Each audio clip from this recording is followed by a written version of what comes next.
of the gangs and stuff you couldn't really avoid. Is that siete mar recipe in your book? Sorry? Is it that soup recipe in your book? Yeah, yeah. There's a lot of them, and a beautiful, colourful chapter that is too.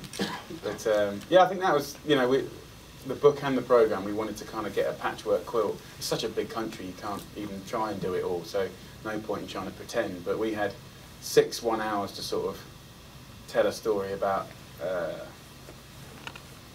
I guess it was sort of what is the American dream, really, you know, a bit. You know, as a kind of food person as well, I think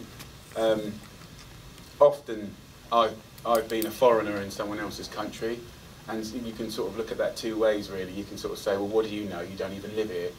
Or, you know, as a foreigner, you know, whether, you know, in my trips around Italy, you know, if you're sitting there and it's kicking off in a kitchen and someone's having an argument and you're British, they don't even include you in the argument because you're just not relevant. You know, but it does mean that you have the ability and the luxury of watching and learning and being open-minded.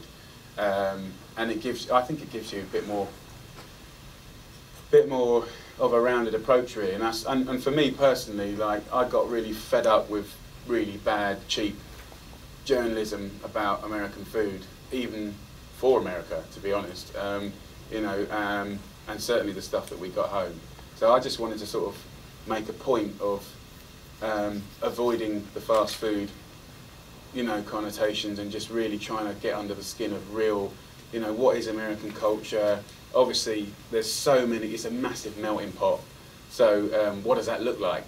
And when you see the series, I mean, you know, I think you'll be really proud of it. I mean, there's such a lot of texture and beautiful families and great rituals, and I think the love of food sort of definitely binds people, for sure.